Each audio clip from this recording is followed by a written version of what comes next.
Well, hello, everyone. Welcome back to the Vedic Astrology podcast. My name is Fiona Marks, and it's a joy for me to be here with you today. One of the things that has caught my interest in Vedic astrology ever since I was a student is the balance of masculine and feminine that's in the teachings of Vedic astrology. So I have always wanted to sit down and just tease apart some of that equilibrium, how it's distributed in Vedic astrology, and more broadly, how it's distributed in philosophy and yoga and Ayurveda. And a very dear colleague of mine came to mind. And so today I have with me Nandini, who I met more than 20 years ago when she led me in a feminine yoga practice. So can I ask you to say hello to all of our listeners? Hi, Fiona. Hello, everyone. Thank you so much for having me. It's a pleasure. Can I ask you to share a little bit about this journey that began very young, that travels many miles and many cultures? What is it that has brought you to this place of helping women connect with their feminine spirit? I think it started when I was actually very young, at a very young age. I didn't feel happy in my home, and there was a lot of dysfunctional behavior that made me feel really unvalued. I was really yearning for this all-encompassing love, that embracing energy of the mother, of the feminine. I had this in my heart without being able to actually name it, but my heart was yearning for that. I could see things that were not aligned, and I felt that this energy of all-encompassing love was missing. So I unknowingly went on a quest to find how could I experience that within myself. And so one day I was fortunate to come across a 4-letter word that is now so well known in the world.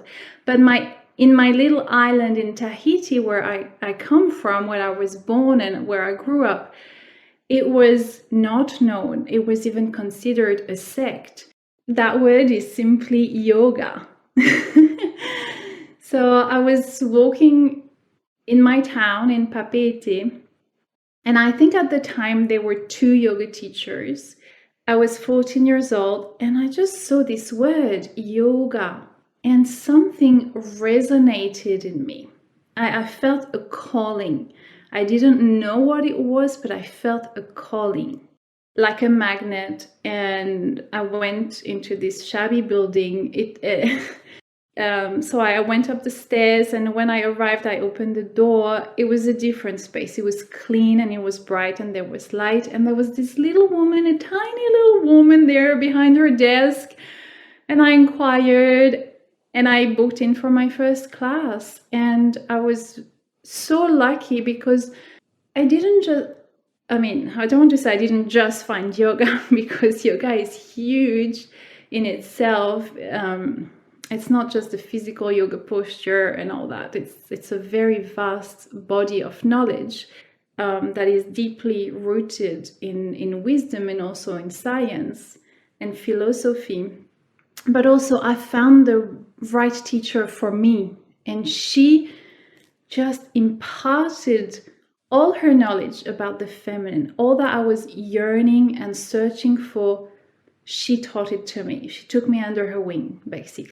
I started reawakening all these pathways within myself, starting to experience the feminine within me. Because when you are in an environment that is harsh and critical, and you don't feel embraced for who you are and valued, you become hard. You close your heart. You don't feel anymore. You try to protect yourself, and the joy cannot flow. So little by little, I released those layers so I could access that joy again. Maybe we romanticize Tahiti and this idea of island living, and then tell us what the contrast is to arrive in Australia, and how did that shape your journey and what you do now? So when I first arrived, I was very excited to be in this culture, but also I felt there was such a big difference between the women and me, and I couldn't figure out what it was initially. I remember an incident that is very trivial, but I think that's quite revealing. I was walking in the campus and I was stopped by, it was a guy who stopped me and said, "Oh, where are you going dressed like that?" And I thought, dressed like what? I said, "I'm going to the supermarket." But so I was dressed the same way I would be dressed in my country, in Tahiti. But for Australia, it was like I was dressed up. And that was my first, that's interesting. But later on, yes, I realized that there was, I was being misunderstood for who I was as a woman. There were two things. First, by this point, I had awakened different feminine pathways that could have been dormant. And on top of that, I came from a culture, the Polynesian culture, that is feminine, that integrates the feminine. So that also means sensuality, sexuality, expression, emotions, receptivity, intuition. And that's how I was living my life. And I came into this culture that does not naturally recognize that. So I was feeling, what is it? There's a certain kind of rigidity, a certain kind of, I felt people had walls. I didn't find that women dressed very well, to be honest. They didn't use colors. There was a lot of black. I didn't expect women to wear flowers in their hair like we do in Tahiti. It's a different culture. But, I didn't feel this joy of life, joie de vivre. And mostly women were not inhabiting their bodies. Everything was up in the head. So guys thought that they think I'm after them. I wasn't at all. I had a boyfriend. I totally wasn't. But because they're not used to this energy, they make interpretations. Women were jealous of me. And later on, I figured out they're jealous because that's what they want. I'm saying all this without any judgment, with a lot of compassion and understanding. So after I realized all this, I did something that perhaps is natural when you arrive in a country that is foreign and you want to fit in. I put all that aside. I shut off everything completely to fit in. That's how much I wanted to fit in, right? I don't do this anymore. I've learned my lesson. But it was a good experience because, I learned through experience and to feeling and embodying what others are feeling. And without that, I couldn't have understood people properly, and I wouldn't be able to teach how the way I am teaching now, because I have an experiential knowing of it. So I shut off everything and I just became blah. And then I became sad and inspired and not creative, and I'd lost my joy, and it wasn't fun. But I was fitting in, but I wasn't happy. And one day I realized what's going on? And then I realized what I did to myself. And then I had to find again a more integrated way. And then after that, that's when I started my women's programs. So when women started reconnecting with the feminine part of themselves and allowing themselves to reconnect with that part, they felt joyful, they felt radiant, they felt less tired, their partners were more attracted to them. They started having more intuition, seeing the benefit it made me want to continue, even though it's not easy because the structure to offer this kind of work wasn't there. So I found my way in the jungle. In the concrete jungle. I'm smiling as Nandini is speaking because I met Nandini in my hometown. It really helps me tap into my corporate self. Like, we were all wearing suits and shoulder pads and high heels. And in order to be successful in that town, as a woman, you need to be a man. So, yeah. So I can imagine someone floating along the street in a flowing skirt and some color would just be absolutely revolutionary or, riotous, confronting. So I have a good giggle as you were sharing all of that. And tell us now where you are. So you run a center for women, or tell us about what it is you actually do now. I'm online mainly, and I coach women. I coach women from different parts in the world, and particularly women in the Middle East. I coach some women locally, so I help women reconnect with her feminine in different ways. So it's very tailored. And I run yoga classes, I run women's events, I run women's circles. And just recently I've collaborated with a bunch of 30 women on a book. And the book is going to be released soon. The book is called She Is. Women share their stories around the feminine and how they came to it. So this is why I wanted to sit down with Nandini today, because I'm very interested in the beautiful integration of masculine and feminine that is embedded or inherent in Vedic philosophy.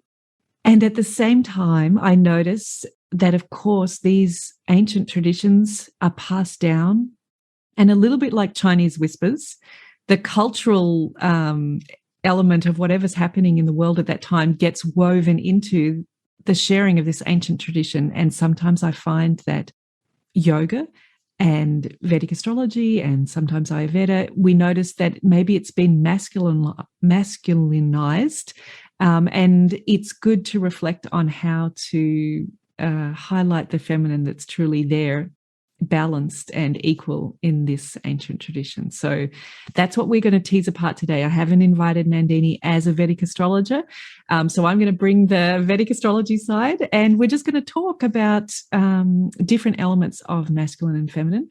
Also, because Nandini has a very rich cultural background as well, because not only growing up in Polynesian culture and spending time in Australia, but genetically or culturally, your heritage is also rich, isn't it? Yes. Lebanese on my father's side and Spanish, Italian on my mom's side. Yeah, so we've got like a really good melting pot, and different cultures really bring different strengths to the masculine feminine, like a different balance, and they highlight some bits and they repress other bits. So it's great to have different cultural backgrounds. Absolutely. And often I hear, especially in the kind of feminine empowerment movement in connection with yoga, that yoga was made by men for men. I've always found this line very attractive as a female practitioner to give myself a reason to do yoga in a different way. But despite the fact that on a marketing level, I'd say it's very convincing. I've always had a feeling it wasn't completely true. There's some truth and some non-truth about it, because there was a time indeed where women were integrated. In the very ancient Vedic age, women were integrated. Women were part of it. Women had a special place. They were honored, and they had the same opportunities, as men. But later on, it changed. And the question as to when it changed is, there's a lot of contradictory information out there. Some say it's when the Brahmin came. Some say it's when there was a Muslim invasion or the British colonization, that this whole culture that was honoring women changed. I can't say when it changed, but it changed. And a lot of things that were natural in women became suppressed. Even just, women's cycles were associated with dirt and impurity. And it still is the case in different culture, including in India. But initially it was not like that in the Vedic times. But what we know is that it's a very, very, very ancient culture, a civilization that included women in a beautiful way. But it did change. And I think those changes had an impact on absolutely everything, including yoga. Absolutely. And this is what I'm also drawn to as well, because I think what you're saying about yoga, that it's by men for men, as you say, it's kind of attractive for modern women. We can reclaim yoga in the way that we want to. But we can say that about Vedic astrology as well, that it has been preserved by men for men, that it was used in a priestly context. Often the amount of attention that is required to really analyze someone's chart, you can only do that for royalty. It's that kind of investigation that's required. So the preserving of this tradition becomes for an elite in a way, and following that male tradition, and therefore the combinations that you see in the chart and what they mean and what would be auspicious for a man, and that should be kind of cultivated in that chart as important, perhaps has been culturalized to be more masculine because it's just been passed through that line. Anyway, that is what, as you're saying, yoga by men for men, we can sometimes say that in some ways Vedic astrology is like that it's been preserved by priests for men because of the way culture evolved. However, I agree with you that the actual knowledge of Vedic astrology, the thisness of what Vedic astrology is, it's not gender specific in any way. It's about life, and so I'm really interested in where we can see the cultural elements that have perhaps seeped in, and where we can see that pure balance that's there. And one of the things that jumps out at you straight away, I think, when you start learning Vedic astrology, masculine and feminine are very clearly delineated and defined and made visible in the chart. For example, we have the 12 signs of the Zodiac, the 12 Rasis, and six of them are masculine and 6 of them are feminine. So we kind of know straight away that even if we think of the Rasis as being the field within which all life and karma is fertilized and occurs, those fields, half of them are masculine and half of them are feminine. So we see the intention straight away.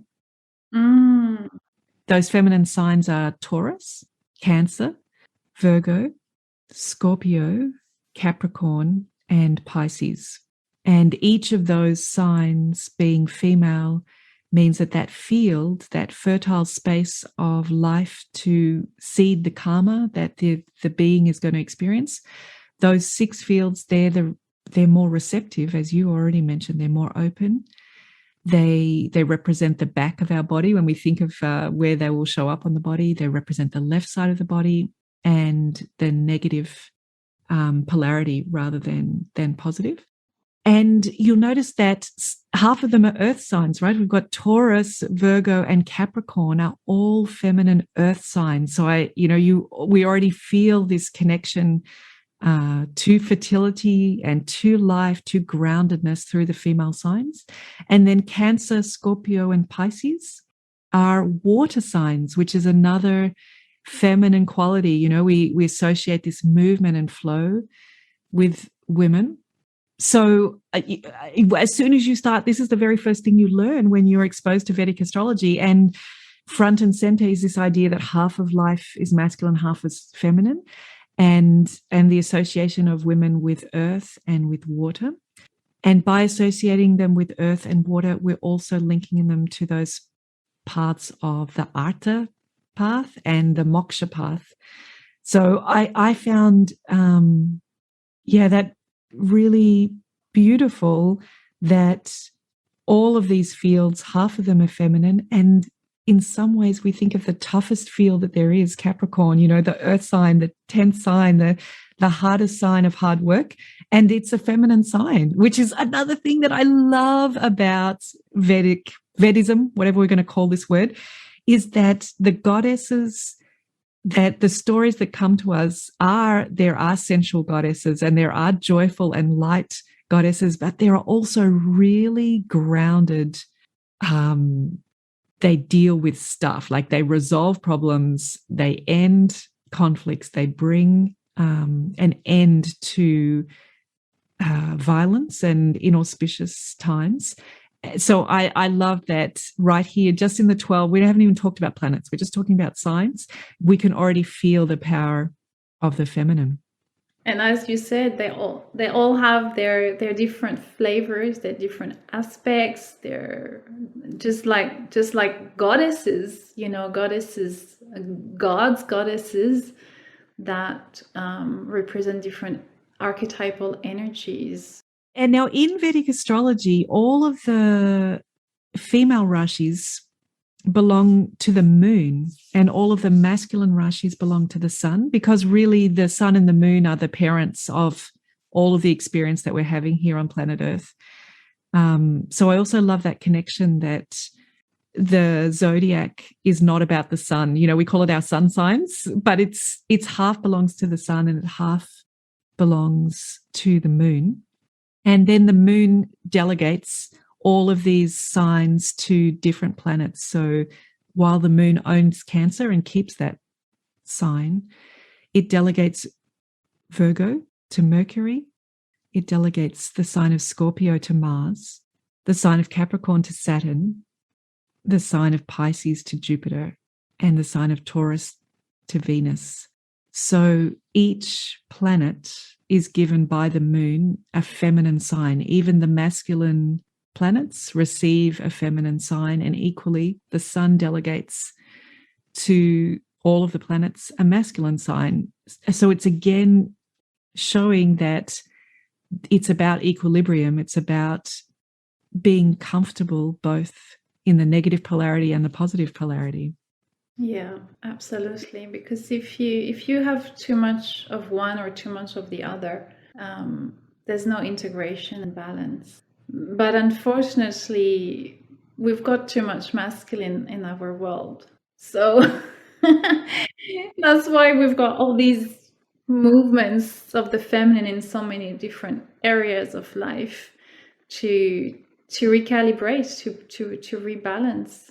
And just even the COVID situation, it's forced everyone to slow down so slowing down, this is, that's a feminine thing, to slow down.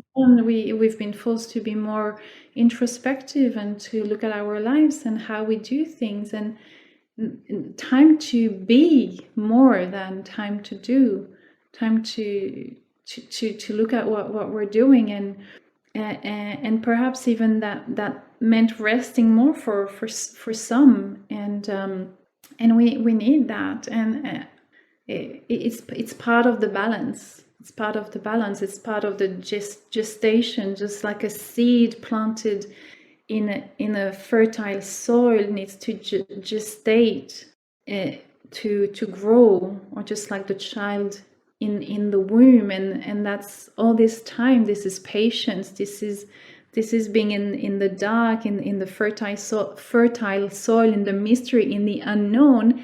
And that is the feminine, again, that we are constantly trying to escape by being busy all the time, by also ignoring what we need to feel, and by doing that, missing our calling. In the fierceness of the current situation, there is a gift. I see that as Mother Kali, the goddess Kali. That fierce goddess who is so in love with truth that she would just do anything for truth to prevail, really. And I feel this is the medicine that we are needing, and that we are receiving. And if we receive it, we're going to come out of it. We can blossom. We can open up like a flower. I always love the analogy of the flower.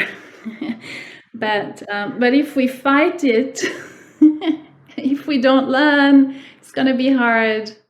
Yeah. Would you like to share a little story about Kali? Well, this is a story I really like, because I find it very relevant on so many different levels, on personal levels, on couple levels, and worldly level. So Kali, this archetypal energy of passion, anger, and even rage, she has a place. And so the gods were fighting with demons. They were having a big, massive fights. And what the gods didn't know is that the demon, he had a boon that he couldn't be killed by a male.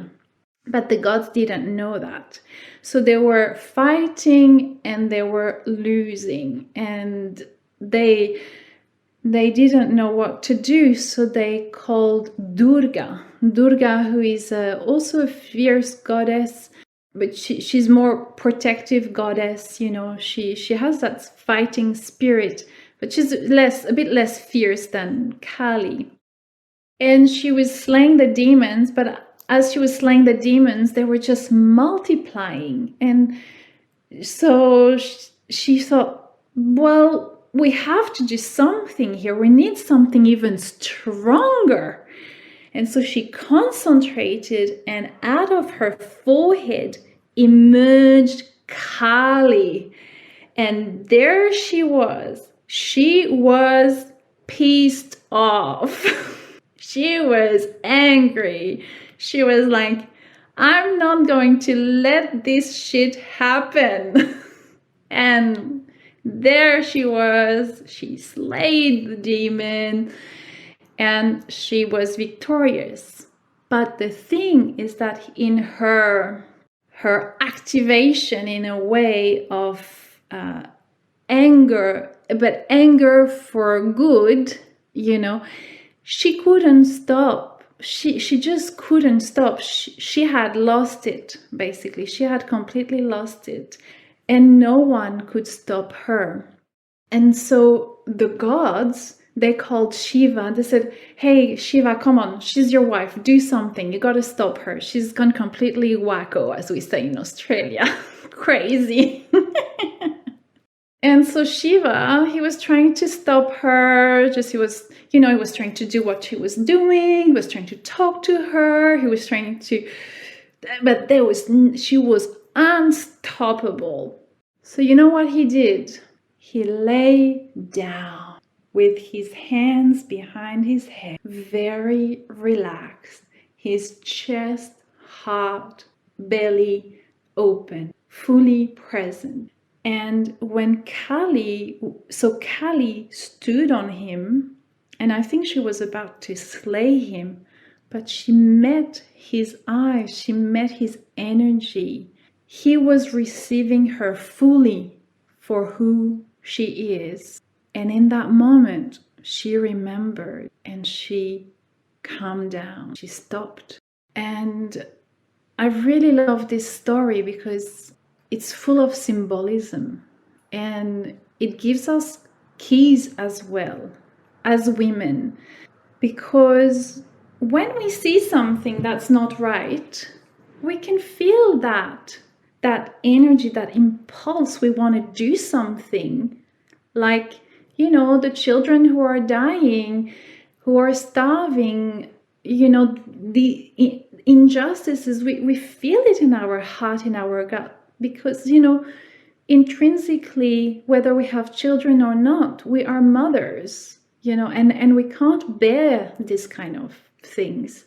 So because we are taught to behave and all that, we just repress, and then we get stuck and we don't know what to do. But the key here is the Shiva. Shiva represents consciousness, awareness, presence. So if we can be present to what we are feeling, we get the medicine from it. And if we need to take a particular action, then we can take it from a place of more open-heartedness, or more settledness, or less confusion, because anger isn't, we don't want to act on anger. It's not a good idea, but we don't want to repress what's happening. So this is I think a key for any kind of emotion. I think it's important to understand that as women, that we need to cultivate this Shiva energy. We need to cultivate consciousness, awareness, presence for ourselves. But also men who are attuned with their masculine essence have that naturally, and they have a certain power there that is healing. So I say men, but I want to say more the masculine energy.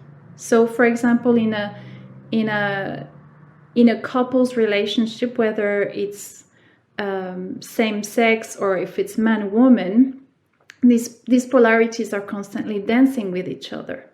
But like if the Shakti, the feminine polarity, it doesn't have boundaries, and it does a Kali kind of scenario like this one, well, the masculine polarity that has more presence can hold the space. Yeah, and so I feel that it's got lots of messages in this particular story, including on the world level. We need to have that consciousness in order to be present with what's happening and with all the changes that we experience. I totally agree with you, Nandini. I mean, that story, it changed my life because it taught me how to deal with my emotions, how to be present to my emotions. And I think this is a real challenge as a woman. Mm-hmm. I'm lucky enough, Nandini and I were sharing this, we had a pre-meeting last week, and I'm lucky enough to have a daughter who's in that threshold between leaving being a female child and becoming a female woman's body. And for those of us who've made that transition, we know that it's a really strong hormonal experience that, as Nandini was saying earlier, it's mysterious. It happens in the dark. Like, you don't get a guidebook or a kind of step-by-step what's going to happen. It's that your body allows you to feel emotions more strongly. And watching my daughter go through this experience, I felt really honored to see this channel. She became a channel for pure emotion. And I was imagining in a village, some idealized village thousands of years ago, this would be like a shaman role. When young women begin to channel pure emotion, this would be seen, this would be celebrated as and honored as a huge gift to the tribe that we're having humans capable of incorporating these pure emotions. And luckily, I had heard the Kali story when I several years ago, and so I really allow my daughter to express her emotions freely, and I encourage her to just ride the wave of how she's feeling, and that no matter how strong it is, it's okay to express it, and that it will keep moving. That emotions are in motion. That's what they're doing. They're always moving. And going through this with another person helped me realize what I had gone through in myself as a young teenager was unfortunately to be repressed. Like, one shouldn't have tantrums or lose one's emotional poise. And also a lot of isolating. If you can't behave yourself, go to your room. And now looking back, I just see how it really doesn't give women the tools to deal with their emotions. Like, if you get ostracized for experiencing a strong emotion, no one's really helped you to. You've just been rejected from the tribe. All you want to do is get back in, and the only way to get back in, a little bit like we were saying about moving to Canberra, the only way to get back in was to become non-feminine, like become more masculine and even-tempered. So it's been a very beautiful experience to be with someone going through these emotions. Yeah, I was going to say she's lucky because, we are actually so shamed for having different emotions. One has to recognize, I personally, Kali is it for me. If I had a tattoo, it would be Kali. Like, I'm a devotee. But Kali's not attractive. No. Right? But she's necessary. And I think that this is a challenge, isn't it, also for women, that culturally what is acceptable for women and what's attractive around being a woman, what's attractive about being feminine are the gentle things like being sweet, being patient, being receptive. They're all kind of, in the culture that I've grown up in, they're tick. Yes, those are good feminine qualities. But Kali qualities like being enraged for the righteous cause, that's not an attractive quality.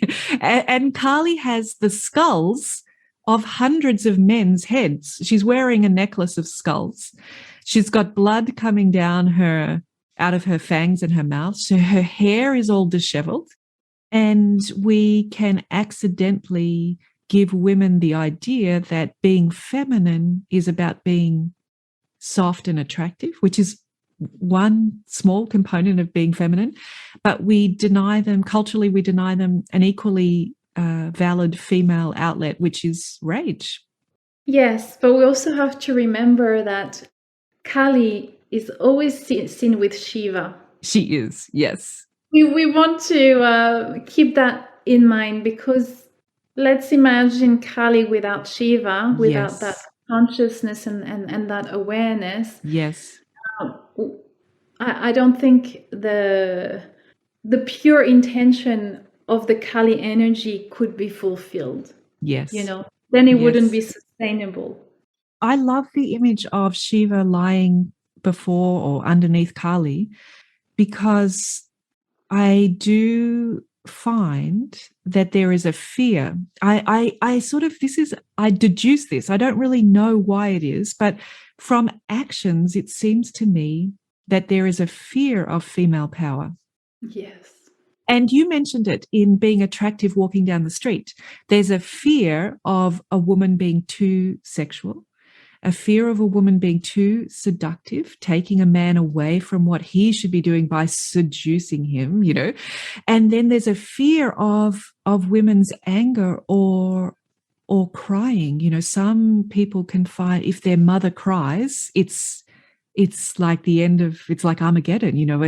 I really cannot exist if my mother is sad. So for me, the power of the Shiva position is for men or consciousness or whatever we want to, the Shiva is representing, to trust, to be vulnerable and open to the full experience of feminine wisdom and power, and stop moving. Don't run away from the woman who's enraged. Don't run away from the woman who's upset, but surrender, which is kind of a female quality. If we talk about the Kali energy as pure Shakti, the creative feminine life force, in a way it's a bit like it is feared, that power, but also by women themselves, because, you know, in certain situations, if we are in our full power, are we safe? So that Shiva consciousness and presence that we need to cultivate for ourselves give us that safety.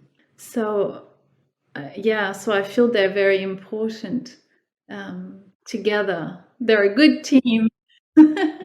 It's really interesting, isn't it? Because of this, I think this dynamic that it's in Vedic astrology. I'm sure it flows through Vedic philosophy and science, this association with female energy as being receptive and passive, which is a great strength of female energy. But this is what I kind of see with Kali, is that because a feminine energy is naturally receptive and naturally passive, it receives and it accepts and it's patient. And then there's a Kali moment where, you know, it kind of like, to reclaim the balance, the expression has to come forth. And I think about it a lot with planet Earth, with Mother Earth, because we're in this environmental situation where one feels perhaps Mother Earth, planet Kali, is going to be the teacher that might help us wake up. Because one of the things when you study Vedic astrology right at the beginning, we talked about the signs are half and half. But what you notice with the planets is that we have the sun is masculine, we have Mars is masculine, and we have Jupiter masculine. So we've got these three beautiful masculine planets. And then we know that we have the moon is feminine and we have Venus is feminine. So we've got two. And then our other two planets, Saturn and Mercury, are both considered to be non-gender. And when you're first learning Vedic astrology, it's kind of noticed three masculine planets, two feminine planets. You know, what's going on here? This is suddenly the balance is not really there. And then you realize that the most important planet in any astrological chart is the Earth. It's planet Earth. That's the ascendant in any chart, and that the Mother Earth it's always considered to be feminine. So when I think about Mother Earth and what's going on with the way that we exploit Mother Earth, is almost the perfect example of being receptive. You know, she's here with resources buried underneath the soil, with nature that she's supporting that we can exploit. And with that active masculine energy, we're going around, you know, using and buying and selling and creating things on the surface of the earth. And the planet Earth is kind of being receptive and receptive and receptive until that balance becomes unsustainable. And then I'm kind of expecting a bit of Kali action, a bit of retaking the impetus and creating some return to balance, but perhaps in a quite drastic way. If we think about, you know, Mother Earth, Bhumi, Gaia, you know, as a living entity and an energy that, you know, is part of us, is part of our collective. Yes, definitely. And we are interconnected, and she's giving us some signs. And so when you work with women, how do you help women know when it is to be receptive, when to accept, when to be patient, compassionate, and when to say enough is enough, when to come onto the front foot and set a boundary or correct some imbalances? How can women do that in a wise, feminine way? The power that we have access to is when we are deeply connected to our bodies. And it's easy to disconnect from it, but it's also easy to reconnect, provided that we value ourselves enough to do the things that we need to do to reconnect. So I'm talking about practice, I'm talking about sadhana, or whatever it is. But we need to know what works for me. What's my thing? What's my go-to, so I can reconnect with my body? Because when we are connected to the body, and particularly for women, the heart space and the womb space, it's a lot easier to recenter and to be true to ourselves, to know what our desires are, what our yeses are, and what our nos are. And from there, we need to understand that we can value ourselves enough that when we mean yes, we fully mean yes. And when we mean no, we really mean no. And we can say no with an open heart. Ultimately, what everyone wants is to be connected, to be loving, to be true, to be present. And when we are in connection with other people, that's what we want. We want to feel that connection. But first, we need to feel the connection with ourselves. And that's the primary relationship. Because we value our heart. And there is wisdom in our heart. And our heart, when you're connected to your heart, to your womb space, you're connected to the earth. You're breathing with her. You're supported by her. It's when we disconnect with the body, with the earth, that we disconnect from ourselves, and we don't know what we want, what we don't want, and then one day we might just explode out of confusion or accumulation. I often say to my students that self-care is your secret weapon. I love what you're saying, Nandini, because connecting to the body and connecting to the earth.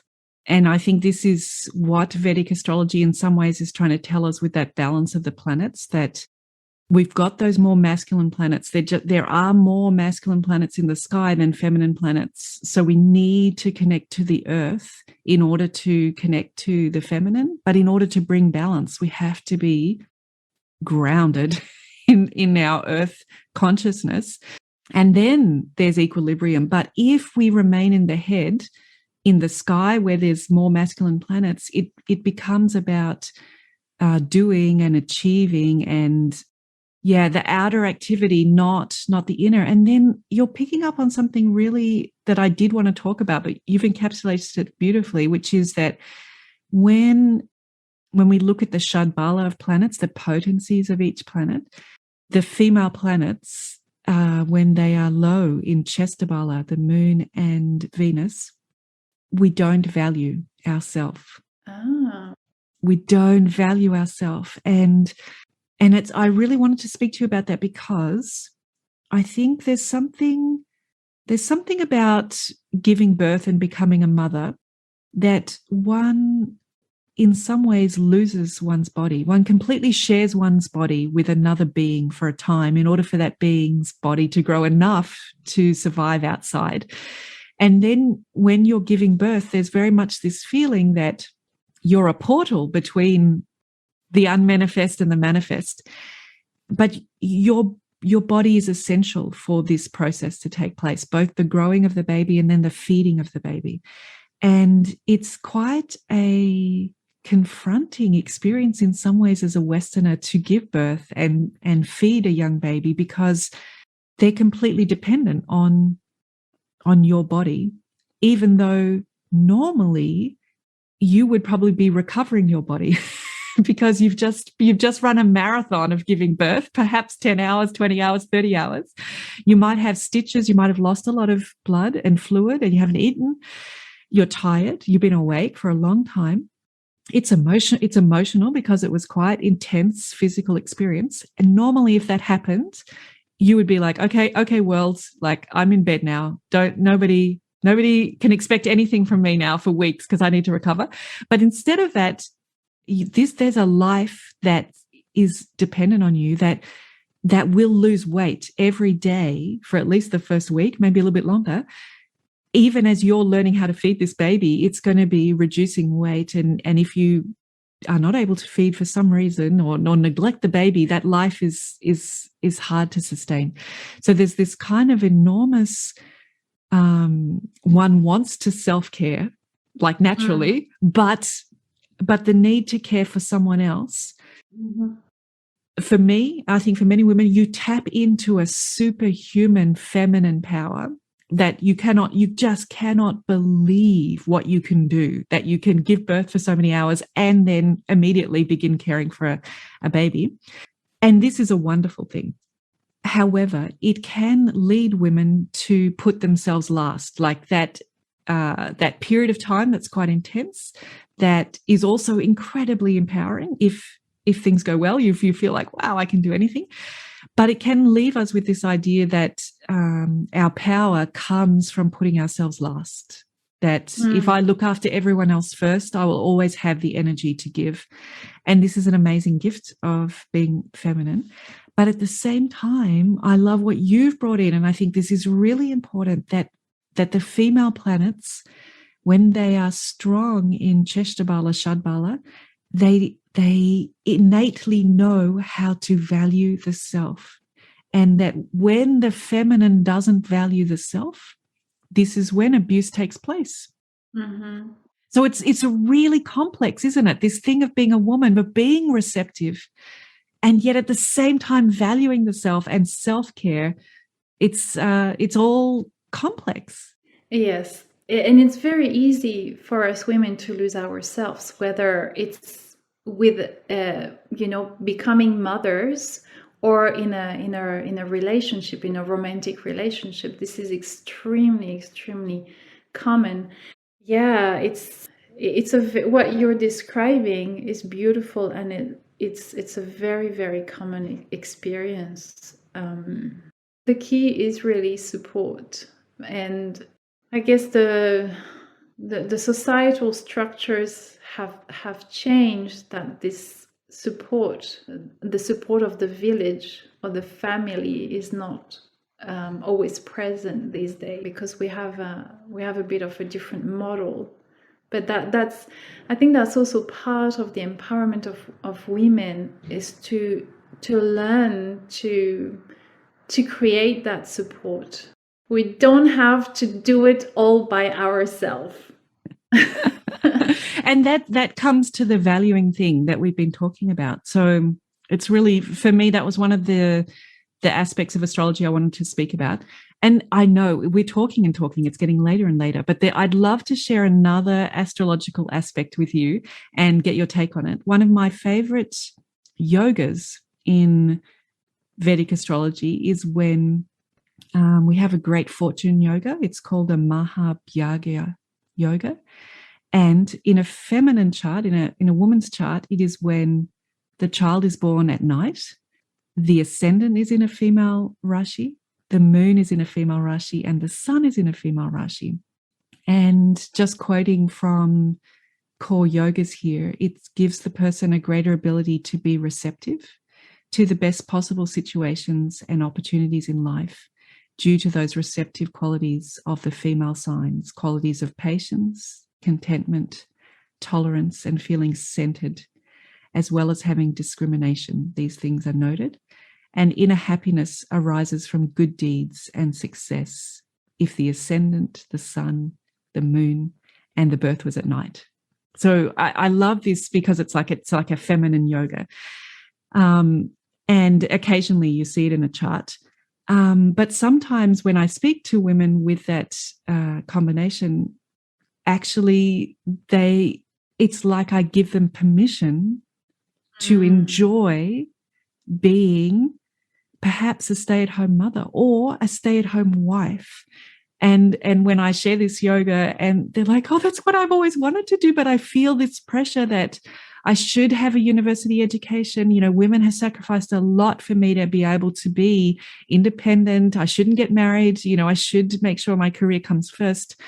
Do you find that the women that you work with, sometimes there's a disconnect between feeling okay about embracing those traditional feminine roles? That's a great question.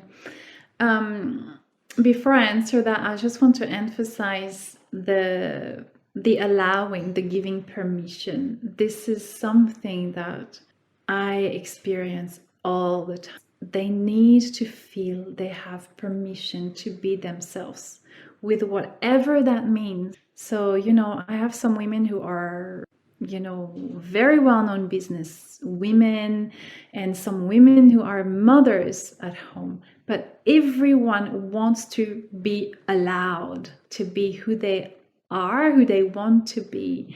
So I just wanted to emphasize that, as you said, when you allow them, they go like, yes, you know. But it comes back again to the valuing our desires, whether we want to be a mother at home or a CEO in an organization or whatever, you know, that it's equally valued. It's this, you know, you won't be less because of your choices. It's beautiful, you know, when a woman owns what she wants to be. Yeah. You know? Yeah. Yeah. That's it. You know, it gives confidence, and confidence is attractive. Nandini, I could keep you talking all day, but the day is escaping us. Before we go, is there anything that you would like to share? Is there a reading that you wanted to share with us? Yes, perhaps I want to share this reading from a tantric text called Vijnana Bhairava Tantra. The loose translation of the title is don't be scared. The terror and joy of realizing oneness with the soul. But this particular translator decided that to call that the Radiant Sutra, that because she said because it's so luminous. And the extract I want to share is so it's part of a dialogue between a god and a goddess, a couple, lovers, exploring and inquiring about how to enter into the vibrant essence of the world with the dual balance of both passion and detachment. In some yogic tradition, there's a lot about detachment, but then how do you combine this with being a householder, living in the West, or you're not a renunciate? And this kind of text that also give a lot of techniques connected to meditation.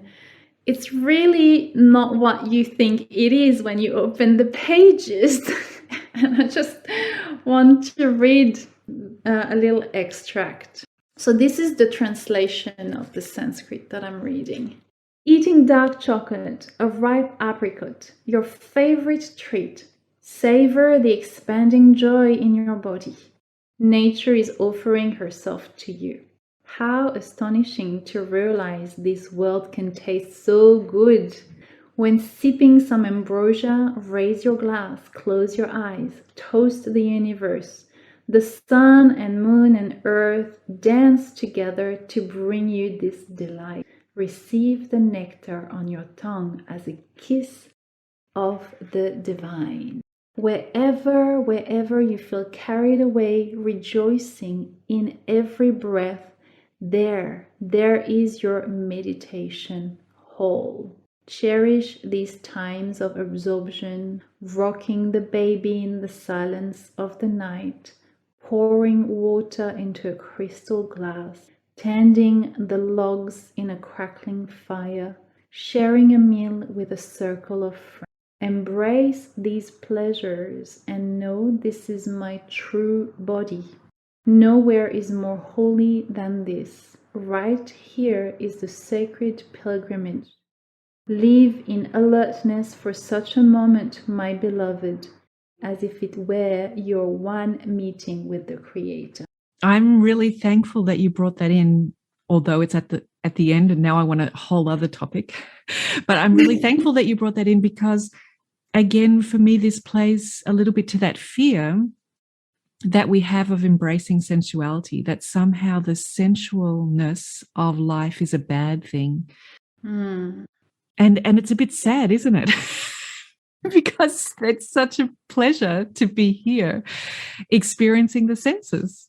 For me, as someone interested in spirituality and all that, there was a point in my life where I had very strong sadhanas and meditation practices and all that. And I became a little bit immersed in that spirit of renunciation in some ways. But then I was wondering, how are you yourself, and also you maintain this aspiration for the divine, and for me, I really like the teachings of Tantra because it's the teachings of embracing. It's neither getting lost nor repressing. So the key is not to be attached, which does not mean not caring. It's different. So it's not clinging, and not resisting. It's like, well, it's there. We have a sexual energy. Let's use it well, Let's use it in a way that is conducive to connectedness, to openness, to enlightenment, not repressing. And we have seen in the world what it does. The repression of the sexual energy creates all kinds of deviations that create so much suffering. So I really like the path of Tantra, which Tantra is not, a lot of people associate Tantra with sexuality. It's the integration of masculine and feminine. That's what Tantra is. And I like this approach because it encompasses everything. It's embracing our emotions, our feeling, being present to it, not pushing them away, not clinging on to them either. For me, this is part of that all encompassing embrace. And in the beginning I was sharing my personal story around the craving, the yearning for the all embracing mother energy. Well, it's that all embracing. It's like nothing is left out, everything is included, everything is embraced into our essence. I think that where sometimes we see in astrology, we have these particular aspects of planets spread out, the way that they look at each other or the way that they're located together in a sign. When do the feminine planets cause problems in these Lajjitaadi Avastas? And with the moon, it causes problems of making the person feel needy, or feel that if all of their needs could just be met through love, if I could just surrender completely into being held, we would call that the moon starving, depending on what planet it's affecting. And with Venus can starve Jupiter. And I think this is where we see some of this renunciation versus sensuality, which Tantra is saying that they're both at the same time. But where we see it in astrology is Jupiter can be starved by Venus because conceptually Jupiter is our contentment, the joy that comes from within. And Venus is the joy that comes from the outside, the sensuality and the experience of joy through the senses, through the body, can distract or starve Jupiter by making Jupiter always chase the end of the rainbow, that I will find contentment if I just do this or do that or do this. And it's interesting because the masculine planets don't really starve the feminine planets in that same way. So I feel like this is, in some ways, there's a little bit of embedding here our concerns about how to be content when either that sensuality pulls at us or when the need for love takes us away from that contentment. So I love what you're bringing in, which is this path of Tantra, to embrace all. Embrace all, and when joy flows in the body and in the heart, then we're on the right path. Thank you so much for being so generous with your time today. Thank you, Fiona, for having me. You're welcome. Thank you so much. And of course, I will be including the contact details if people would like to be in touch with Nandini. And this is a topic that I find really rich and interesting. So I hope that we'll get the chance to revisit it again sometime here on the Vedic Astrology podcast. Thank you for listening, everyone, and look forward to being with you next time we get together. Bye for now. Thank you. Bye.